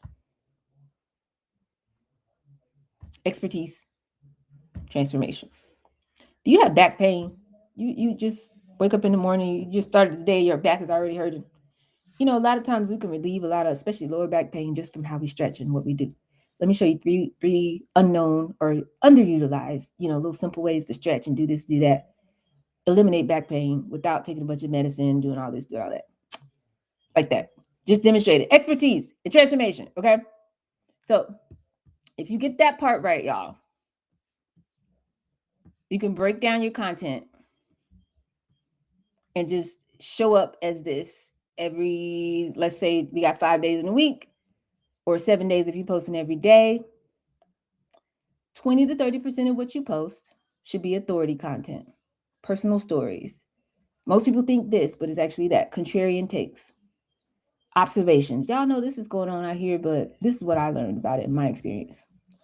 To make people think, whoa, this person sees things really differently. This person has a point of view. They can help me to interpret what's going on in the world out here. So authority content, 20 to 30%. Think of it like a funnel. You got the top of the funnel, the middle of the funnel, and the bottom of the funnel. So authority, I'm somebody who knows what I'm talking about. They don't know you from Adam. They just met you now. You telling them what you think. Personal stories, working with a client, the journey that you're going on every day. Like I said, contrarian takes, industry observations. And I taught a whole class twice now on social media, and it's all going to now be a new thing behind the new paywall coming soon if you need more help on this. But authority, about 20 to 30%, to make people think, wow, they have a very unique, specific worldview and thought leadership over here. Middle of the funnel should be about 60% of your content. This is where you're providing that real value. You're giving them your frameworks, case studies, lessons learned, showing them step by step how to do things, so that people come away from it saying, wow, I really learned something that I could take action on immediately. So think of that first 20 or 30% is like your perspective, your worldview. This middle 60% is like practical things that they could take away and go implement immediately. Then the bottom 20% should be things that build a relationship or invite a further relationship. So questions, polls, and direct invitations to work with you directly, to move those relationships off of the social media platform and onto your list and things that you control. Okay. So you want to not just be top of the funnel. You want to bring people on this journey with you and then invite them to continue the relationship with you, talk to you directly.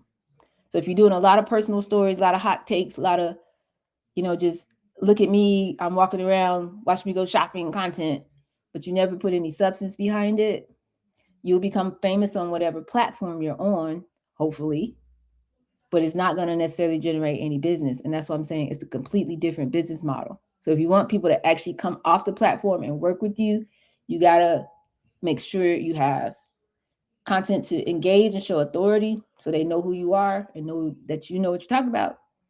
But then you got to have that value where you actually show them how you do what you do and the transformation that you can provide. And then 20% inviting them to go further with you. Okay, so we don't want to do too much at the top because then you just be famous and nobody's following you anywhere. You don't want to do too much at the bottom where it's like 20% off, join my program, apply now, sign up now, because now you just come across as desperate. So that ratio is going to keep you straight. Go ahead, Asia. I'm trying to dictate what you're saying. Can you start that 20% or 30%? Where is it start? 30%? Sure. 20 is say 20, 60, 20. That's 20.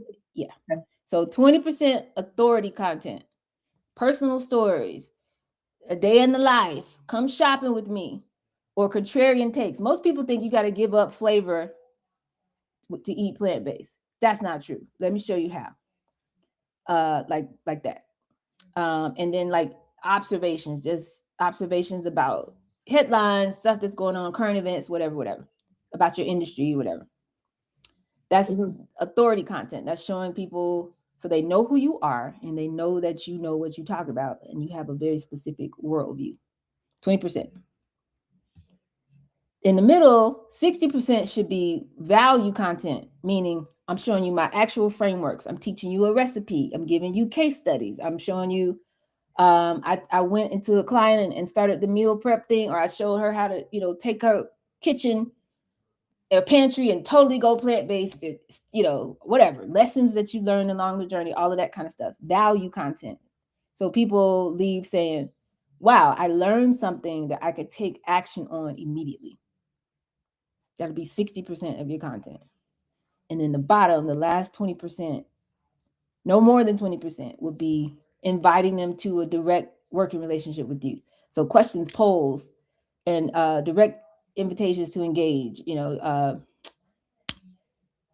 promoting an event that's coming up, but still do it in a way where it's content, not like, hey guys, come to my event. Like it still should be engaging content. And the goal of this last 20% would be to move those relationships off of the social media platform and into a more direct working relationship with you, or at least into your community.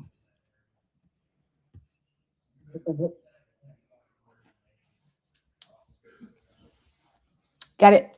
Okay. And these replays are, in theory, up every day at 6 o'clock in the Dollhouse 2.0, you guys. So you can always go back and listen. So the posts that convert well, once you start doing this for real, the difference is going to be, this is for my smart people in the room now. The difference is going to be reading level. Now, this is a nuance that I didn't know. I learned this from my coach, okay? 4th grade to 6th grade reading level got better engagement and drove more business than the ones that sounded really smart and fancy, like 12th grade reading level. So just keep that in mind, especially if you are, doing posts like long form articles or posting on LinkedIn and whatever. Okay. So here's what I mean by that. This is when I always say, don't do a bunch of corporate language. So one thing she posted is that establishing a differentiated professional identity requires systematic cultivation of domain authority signals. Okay, it sounds important, but I don't know what that means, right? But when she redid it, she said, people don't just hire the most qualified person. They hire the person they've heard of. She got 8 calls booked off of that post. So this is what I'm trying to say. When I say talk to humans like a human, this is what I mean. Just because now we're on social media, we're making a video or we're doing a post now, don't go back and get in your head again. Stay in a way where you're communicating to be heard and understood, not to demonstrate how smart you are. Okay? Got to do that. Simplicity is what scales. Simplicity is what scales. So don't get deep, don't get technical, don't do that. People don't want that. They just want to feel like they want to feel. Okay? So we've got the clarity. We've got our content approach. And then we need somewhere for them to go, a pathway for this to actually convert into sales. A very clear, simple path where you want them to go after they do this thing. So if they see a post they like and they follow you, then what? I need y'all to have these call to action things that you're doing, mostly every post and definitely in the caption of every post. Okay. So this piece of content should be leading them to some kind of a lead magnet, something cheap or free, and not necessarily just get on a call with me. What if I don't want to? Find ways to meet people at the point of engagement that they're ready to. Don't just leave it to, oh, I follow her on social. Because why? They're going to forget about you as soon as they go back to the rest of their life. So you want a way to get deeper into their world, end up in their inbox, be something that they're thinking about beyond when they happen to see you scroll because the algorithm brought you to their page. So if you have your content leading to some kind of a lead magnet or some type of assessment or some type of something to engage them, take another step with you, great. 2 things. Hopefully they take that step and they get more value, but also now you can nurture them and follow up with them, not just via social media. And that will eventually lead to a conversation, right? So all these posts are demonstrating expertise and transformation. And then the lead magnet, we've been talking about this for the last week or so, but you guys need those 4 steps on your value ladder. The first one being something free that you can offer people, a guide, a framework, an assessment, a resource, something so you can get their email and they get more value, take another step, right? This email sequence, which I'm going to teach today from another one of my coaches, or this week, excuse me. Email sequence is going to nurture and build that trust over time. Casey actually does a 5-day email course, but it's like real value, but it's so simple. Like this is the coach I was talking about that everything she does is literally Google Docs, like no design. There's no design elements at all. Just Google Docs. $1.5 million because she has clarity and a framework that actually gets people results. But whatever this free thing is, it's going to bring people further into your world so they can get value and you get their email address. Okay. Number 4, conversation. So then let's say you do need a discovery call to really provide the service that you provide. But the reason why you want a lead magnet and your content to be working so well, by the time they book a call with you, they should already feel like they know you. They know how you think. They've consumed your content. They've been reading your emails. they're like in the world already. So now getting on the call with you is more like a formality. It's more like, okay, let me see how I can work this into my budget, my schedule, or let's get started. Like they're already ready already versus you meet somebody, hey, let's do a call. I don't know you, right? So we've got to eliminate the I don't know you part and let those systems do that work so we could be focused on other things until they're ready. You're not ready for me. When you're ready for me, after you go through all of this, then you want to talk, cool. You know what I'm saying? So your sales calls will start to become more of a formality. And like I said, Casey Brown, everybody, she's out here winning. When she got ready to do, after she made the switch on her social and had the clarity and all that, she got ready to do her cohort or whatever. She sold out in 24 hours. All her slots were gone. She just had a post. She said, okay, guys, I've been talking about it. I guess she had a waiting list. And, I've been talking about it. And now the day is here. We're opening spots for this thing. Sold out. One LinkedIn post, one email to the list. And 300 people tried to get in. She only had 15 slots. She didn't do no ads. She wasn't, doing webinars and running around. She didn't have no sales team, no flyers, none of that. Content, email list, clear path, and showing up every day. Now, mind you, she doesn't, but she's on LinkedIn exclusively. Well, now she's on YouTube. But anyway, most of these people who are like millions and millions and millions of followers who are doing $100 million and all of this kind of stuff, they're posting, according to Caleb, 300 times a week. And I was like, wait, it's not even 10 days. That's more than 30 posts a day. I didn't even do the math. I was like, that's a lot of posting. But no, it's not, because they'll do a long form, not even as long as this.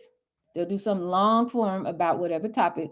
Then they chop it up. Now you got several email, Instagram reels and stories, and you got X posts, and you got this and that, So by the time you chop all that up, they probably have like 35 pieces of content that they drop on all of their channels every day, basically. And you don't have to do all of that, but even if you just choose one social media platform, you need to be showing up consistently. And so that you can start getting the impressions, more people are hearing the story, more people are seeing the narrative, and starting to self-select and walk into your world. So I know that makes sense, even though it's a lot. And I'll pause again. If y'all have any questions, comments, concerns, challenges, feedback, perspective, and personal story time before we jump off.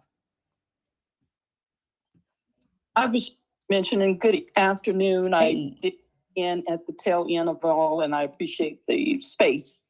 That if I was to come in, because I'm hearing a little bit, sounds like, about what I do as a talking head, and I don't want to do that. I want to be able to take them on a journey with me. Mm-hmm. In my current state at the moment, I'm just pretty much chilling. And so I want to be able to let them know that we all have good days and bad days. And maybe I can take them on a real life journey with me. I'm talking about pouring into yourself, putting yourself first. Yes. I have kind of almost, like they say, backslid, because again, I'm finding myself caring about someone else's position. And quite literally, my hair has fallen out because of the stress that I'm under, some family, some being there for people. And I have to kind of find my way back, with clear clutter around me. There's so much. Yes. So should I take them on this personal journey with me? Absolutely. Because the more people can relate to that, they're like, wait a minute, and they'll see you, you'll start applying. I had to coach, like I joke when I say that, I had to jump back and coach myself. You could be like, you know what? I'm dealing with this, and this is going on in my family. And look, it's in my book. It says right here, so this week every day I'm gonna remind myself of this principle. And you tell that story. Powerful. Absolutely. Okay. Yep. Thank you. Absolutely. Thanks for being here. Happy Monday. Welcome. Happy Monday. Anybody else? Go for it. Well, there's a few things I wanted to mention. I did want to mention that the universe is providing, and I'm so grateful for being in the energy that I'm in. I found out that this week my standing event is actually being postponed, and as soon as that happened, I promised, like, not even an hour after somebody called me and was like, hey, I need meal prep. And they paid right then and there. And I was just like, oh, I don't got to worry about not making money this week. So that is just like a testimony to being in the energy. But I did also want to address the fact of what you said about being scattered. Like my partner always chastises me about my scattered energy because I have so many ideas and so many things, not just in personal, but things that I want for the business. And it's hard for me to just, I guess, hone in on one thing. So I am actively working to get in a space where I'm not so scattered. And I think that's where my hesitancy has been in regard to like not posting lately. I've just been kind of still on this fast with posting.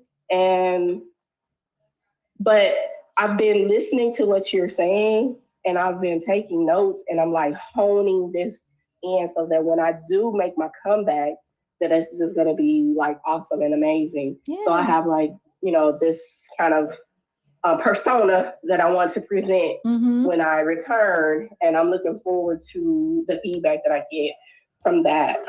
Just me being a plant-based scientist and really showing who I am in that personal sense. But yeah, I just did want to mention those things. And then the last thing I wanted to say was I am wondering, I guess my question is, do you think that I need to, I guess, like eliminate some things, like because of my scattered brain and like where I am kind of like not all over the place, but I just have so many ideas and like ideas, like content ideas, or like what? No, just like the avenues of business that I have, like as far as like meal prep and catering and personal chef services. Do I need to like eliminate some of that stuff? Or you don't necessarily have to eliminate it, but you got to pick one that you want to focus on, I guess, becoming known for and branding and pushing on social and, building a whole system around, right? Because you got to get that plate spinning first, and then you can get the next one going, and the next one like that. So they could all still be in your bag, in your toolkit, if you will. But in terms of actively pushing and promoting, you can't go actively seek 6 different streams of revenue. You got to get one of them self-sustaining first, and then add on. Okay, that makes sense. Yeah. Okay, thank you. Absolutely.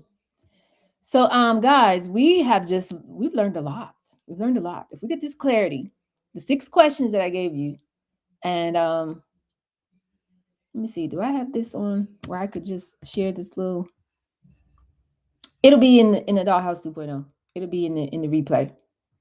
The beautiful slides, the thing with all the questions to audit yourself, define your worldview, describe your hypothesis, become a truth mirror, clarify who you help, codify your beliefs, and choose a new identity.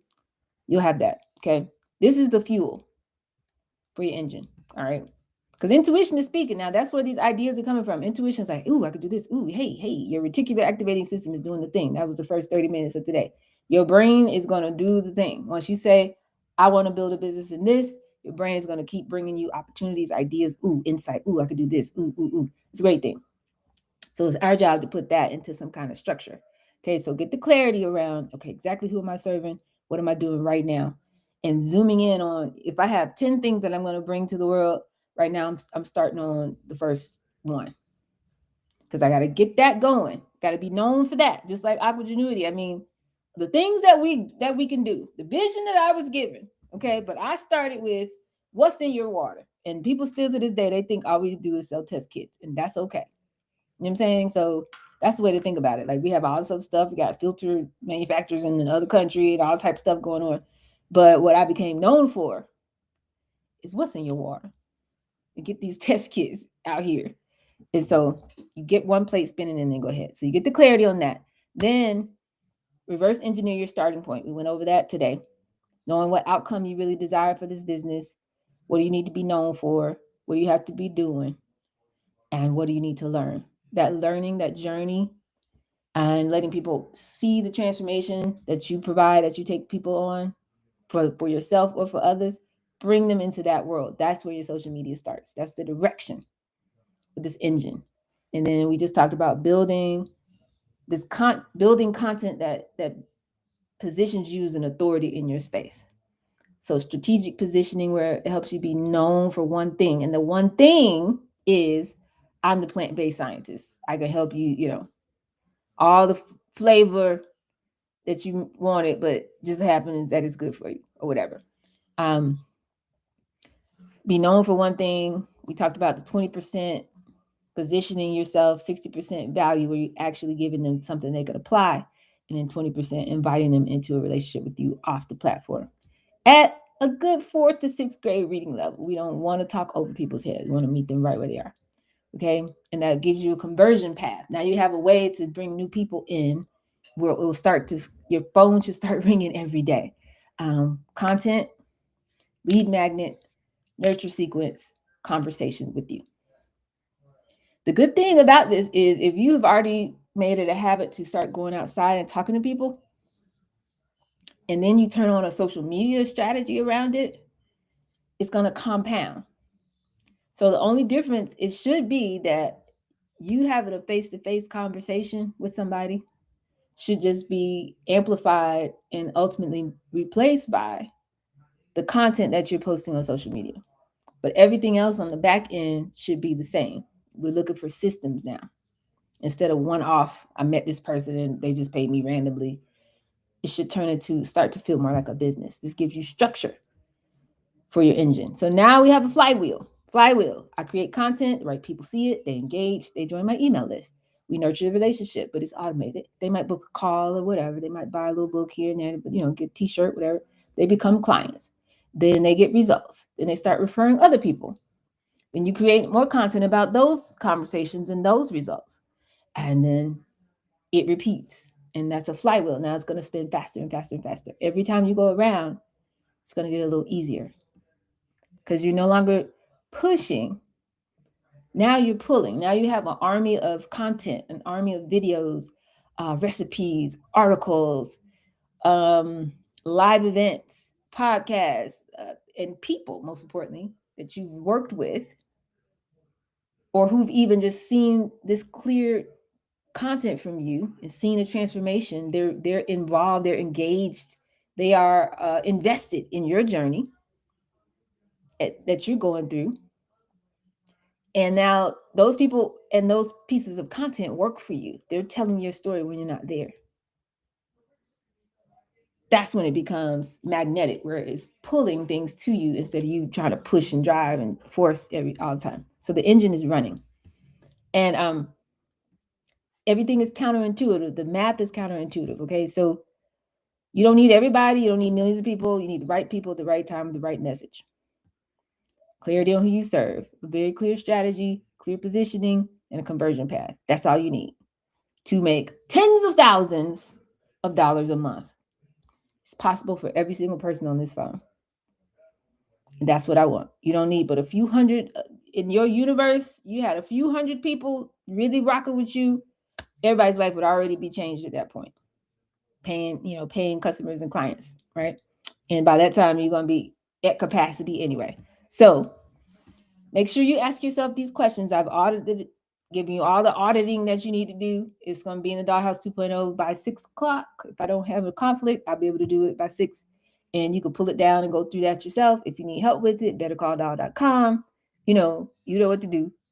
And make sure you have a very clear positioning around who you serve, how you help them to get outcomes, and why this work even matters.